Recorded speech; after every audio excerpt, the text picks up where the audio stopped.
Howdy, English 2 scholars. Today is Tuesday, April 7th, day 2 of our online instruction.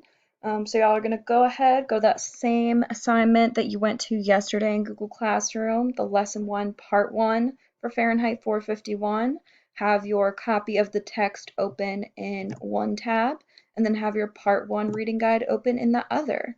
So yesterday you should have completed your first reading chunk, 1 through 7, your first reading task, which was figurative language and explaining the impact.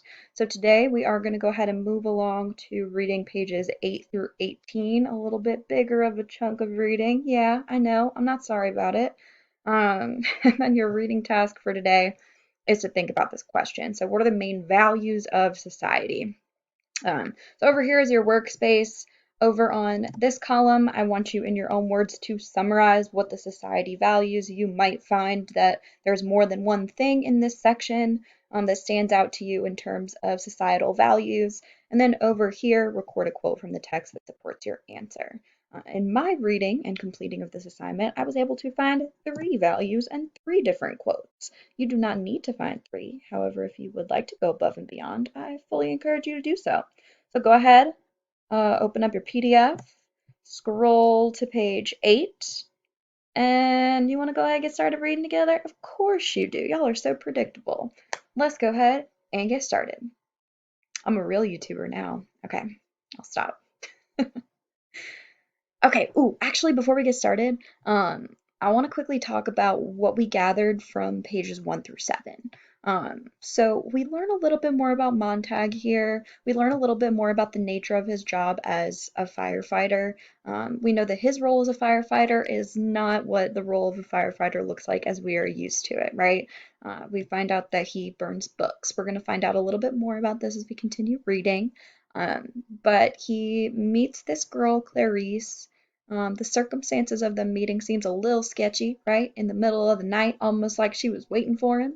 Um, and so they walk home together and they're talking, and Clarice seems to be of a different mindset than most people in this society.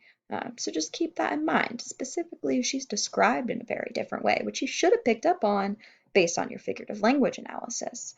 But let's go ahead and keep on reading, picking up with page 8. And remember, the last thing she asks him is, "Are you happy?"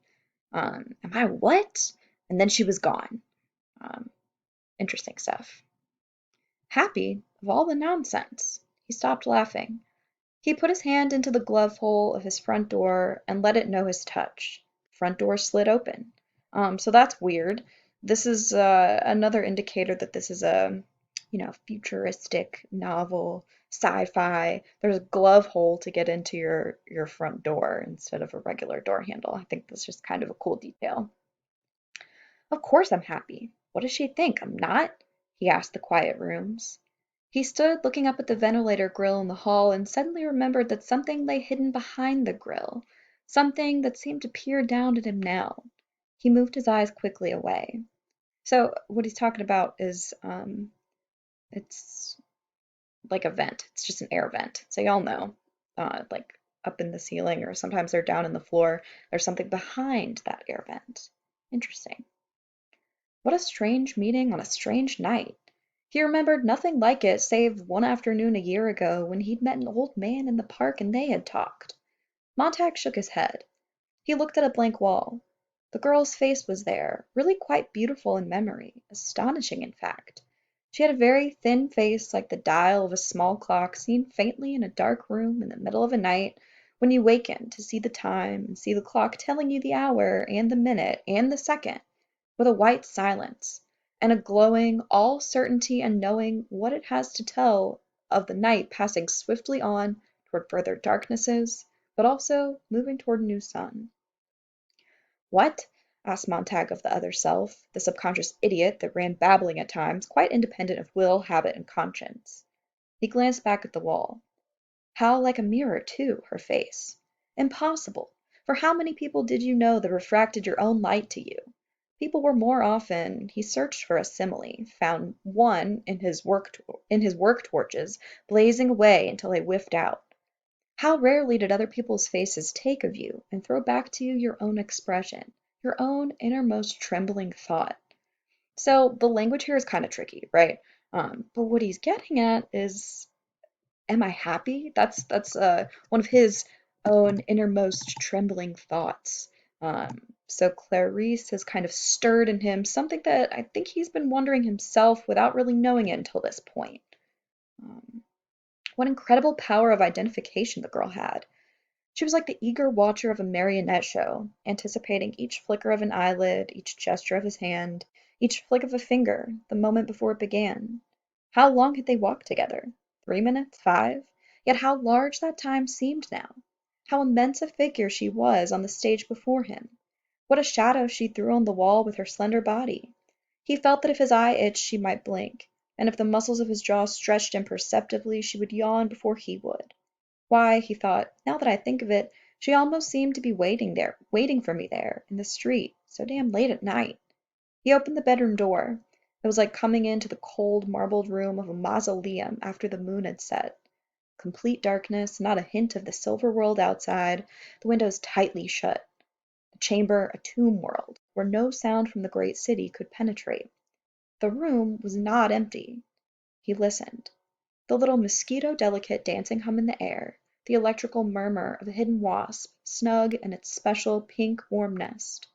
The music was almost loud enough so he could follow the tune.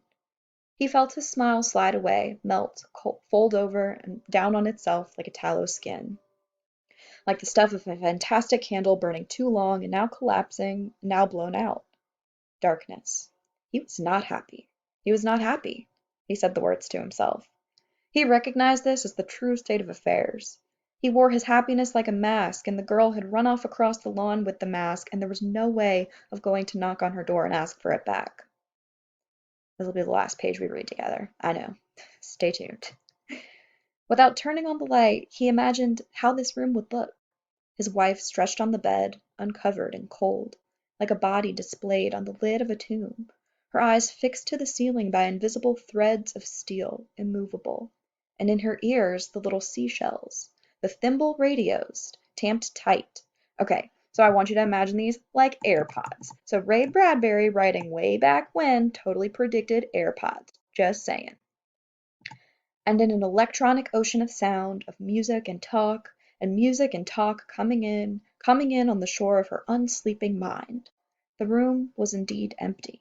Okay, that's interesting. He says the room wasn't empty because the wife is in there. However, she's lying down, eyes open. She's just totally entranced by the music that she's hearing in her seashells or AirPods. The room was indeed empty. To me, that makes it seem like, well, she's there, but she's not really there. Interesting. Keep that in mind. Every night the waves came in and bore her off on their great tides of sound, floating her, wide-eyed, toward morning. There had been no night in the last 2 years that Mildred had not swum that sea, had not gladly gone down in it for the third time. The room was cold, but none the less he felt he could not breathe. He did not wish to open the curtains and open the French windows, for he did not want the moon to come into the room. So with the feeling of a man who will die in the next hour for lack of air, he felt his way toward his open, separate, and therefore cold bed. An instant before his foot hit the object on the floor, he knew he would hit such an object. It was not unlike the feeling he had experienced before turning the corner and almost knocking the girl down. His foot, sending vibrations ahead, received back echoes of the small barrier across its path even as the foot swung. His foot kicked. The object gave a dull clink and slid off in the darkness. He stood very straight and listened to the person on the dark bed in the completely featureless night. The breath coming out of the nostrils was so faint that it stirred only the furthest fringes of life, a small leaf, a black feather, a single fiber of hair. He still did not want outside light. He pulled out his igniter, so his lighter, felt the salamander etched on its silver disc, and gave it a flick. So the salamander is the emblem for the fire department that he's a part of. And I lied. We're going to read one more page together because I love y'all. 2 moonstones looked up at him in the light of his small hand-held fire, 2 pale moonstones buried in a creek of clear water over which the life of the world ran, not touching them. Mildred!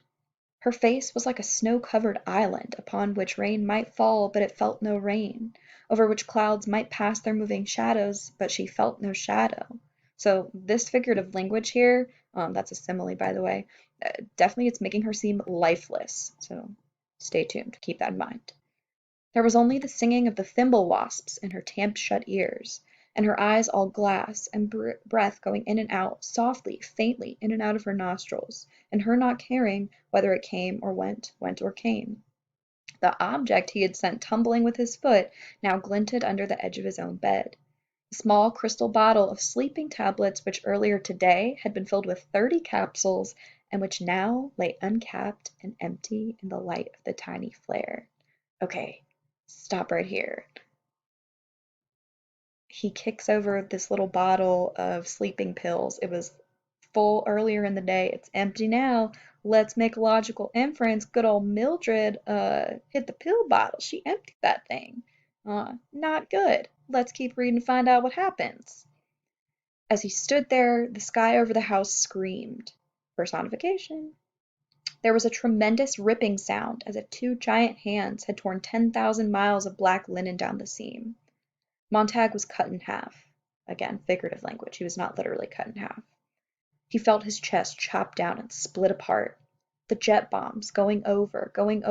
1, 2, 1, 2, 1, 2, 6 of them, 9 of them, 12 of them. One and one and one and another and another and another did all the screaming for him. So they've got jet airplanes dropping bombs overhead. He opened his own mouth and let their shriek come down and out between his bared teeth. The house shook. The flare went out in his hand. The moonstones vanished. He felt his hand plunge toward the telephone. The jets were gone. He felt his lips move, brushing the mouthpiece of the phone. Emergency hospital, a terrible whisper. He felt that the stars had been pulverized by the sound of the black jets, and that in the morning the earth would be thought as he stood shivering in the dark and let his lips go on moving and moving. Okay, so he's calling essentially 911 for help with his wife because she's overdosed on sleep pills. I want you to go ahead and finish reading up through 18. I want you to go ahead and complete your reading task for today over here. As always, if you have any questions, come in the office hours chat, shoot me an email. Best of luck. Enjoy reading. Love you. See you tomorrow.